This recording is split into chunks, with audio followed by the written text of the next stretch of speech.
Hi everyone, thanks for joining us in this video. Appreciate you clicking on this video. I really do hope you stick with us.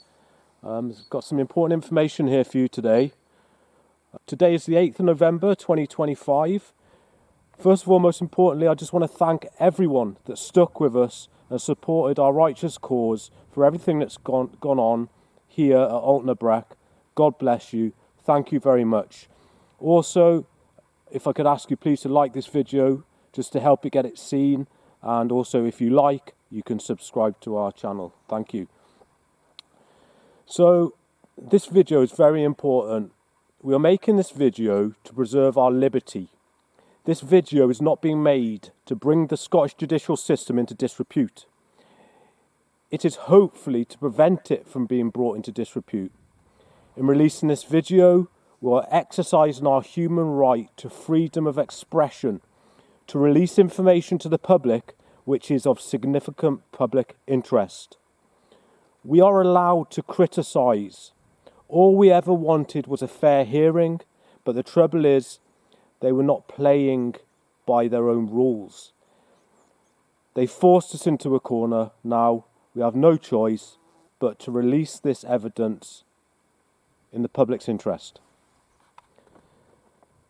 And to be honest, releasing the video was the last thing that we wanted to do. But now we have no choice but to release the video because we are in court next Tuesday and they're trying to put us into prison over two recordings of two separate court hearings that were in Wick Sheriff Court to do with a civil case against Network Rail. Now that case was dismissed, and it was reported far and wide in many newspapers that it was dismissed. We've tried every avenue, and we tried to contact just about everyone with authority in the Scottish judicial system. We've even wrote to the First Minister of Scotland, but all to no avail.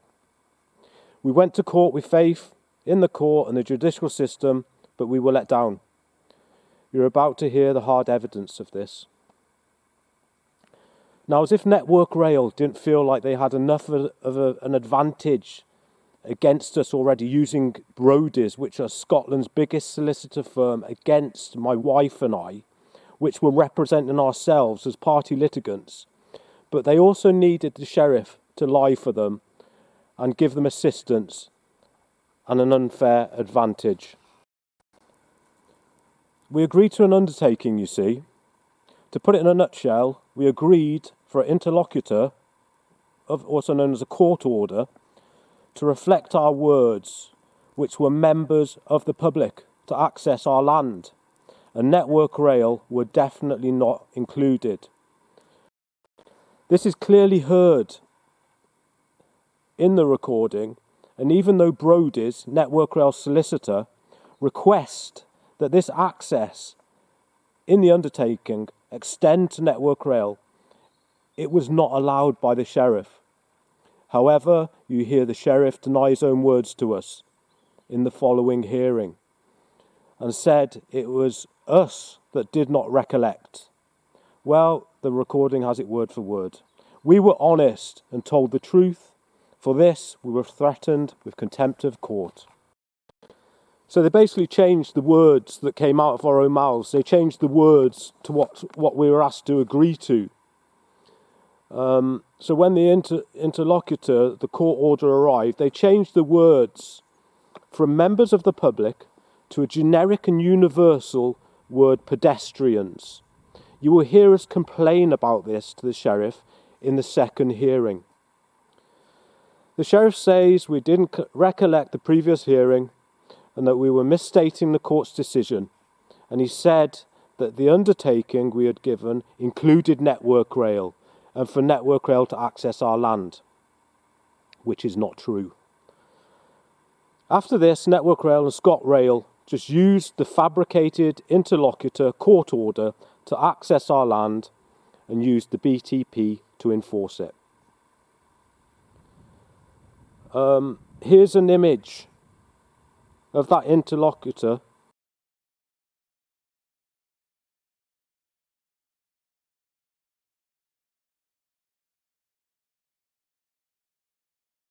The two court hearings took place on the 3rd of April 2025 and the one following it, which was the 16th of April 2025. Please listen to the court hearings and compare what was agreed.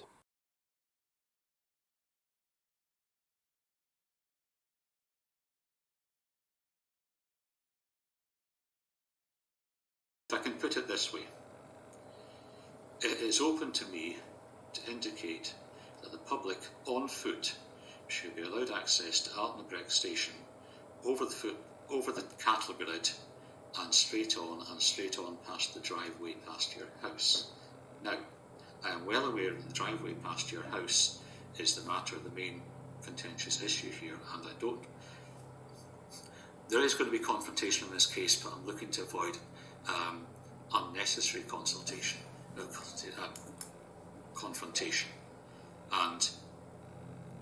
But I am perfectly willing to make a ruling saying that the public have the right to walk over the cattle grid, walk along the driveway, straight along the driveway to Altenbrecht Station. I can do that, but I don't want to.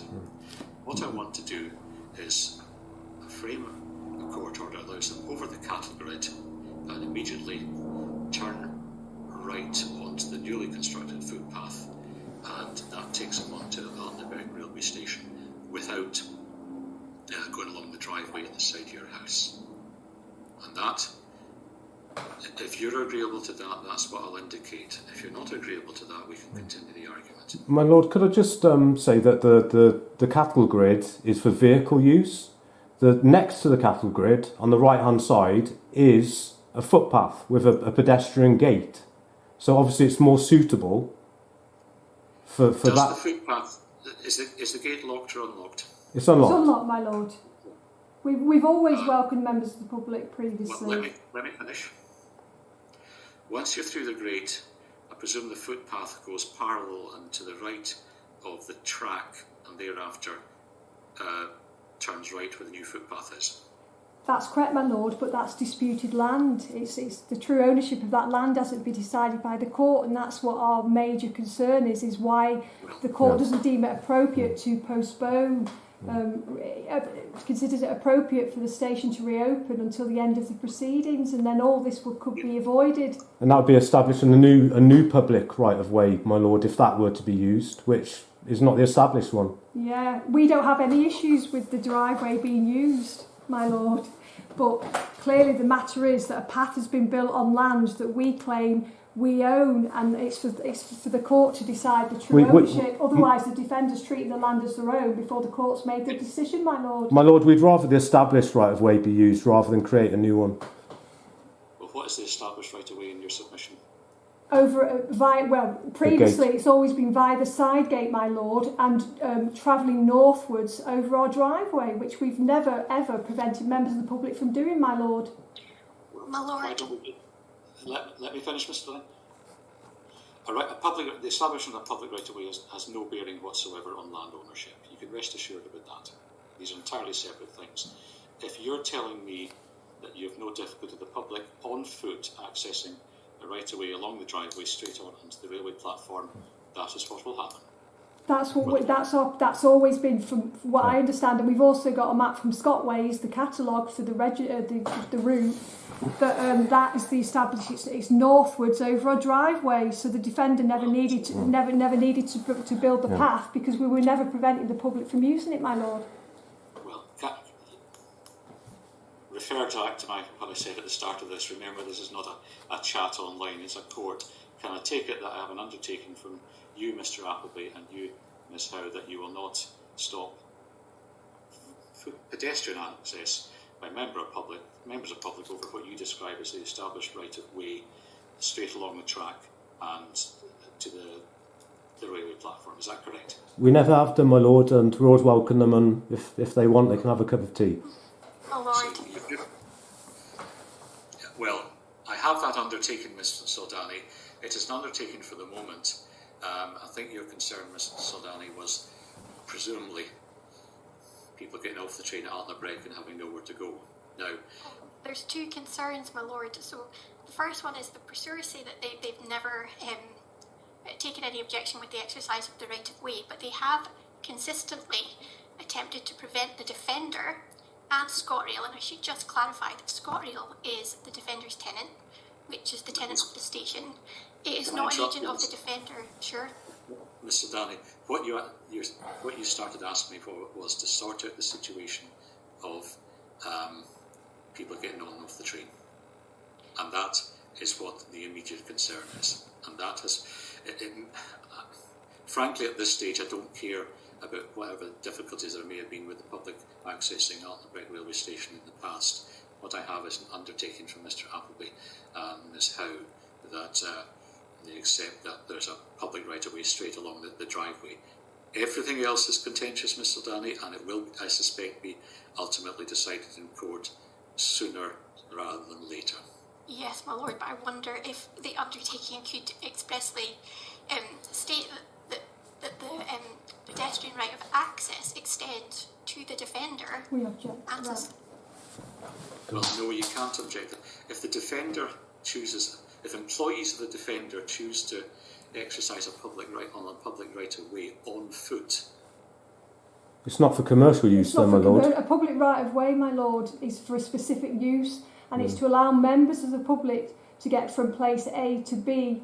It's not for commercial use, to enable commercial workers to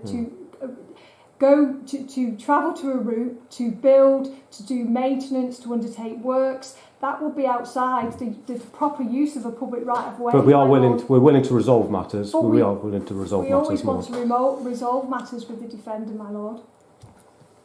for the moment, members of the public can walk back and forth on your driveway to access the platform. We welcome them back, my lord. We do, my lord, yeah. Other matters for the moment, Ms. Soldani, will require to be reserved. Now,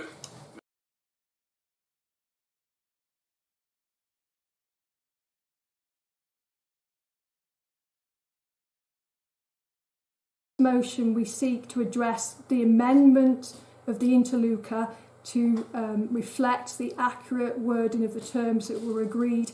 We are happy to, stand by the undertaking, but what we seek the court to do today is to correct the error that has been made in the wording of that interlocutor, to correctly reflect what was agreed by us and accepted by you, my lord. We withdraw part 1 of our motion and we proceed to part 2 to amend the interlocutor forthwith, my lord. Ms. Howe, what was agreed was to allow unrestricted access to all pedestrians. Now, if your recollection is different, you will be obliged to withdraw the undertaking. And can I also refer you to paragraph 23 of your condescendence of your initial read as now recorded in the closed record, and I quote, pedestrian only right of way over the first pursuer's land which leads to the station which is accessed by the side gate. Your stated position in the record, and based on the initial read lodged by you, is that there is pedestrian right over the disputed land to the railway station. For members of the public, my lord, and our recollection of that hearing is somewhat different, and we would ask the court to allow us to make our submissions of what was agreed in that hearing. My Ms. lord, Howe, we Ms. Howe, it was members of the public It's only, member of the public, my lord. and that word has been omitted, my lord, and that's the error in the interlocutor that has led to a situation that has been exploited by the Defender and ScotRail. The word pedestrians, my lord, was included, but it was pedestrian members of the public. That was the words agreed to, my lord, in which you accepted, my lord.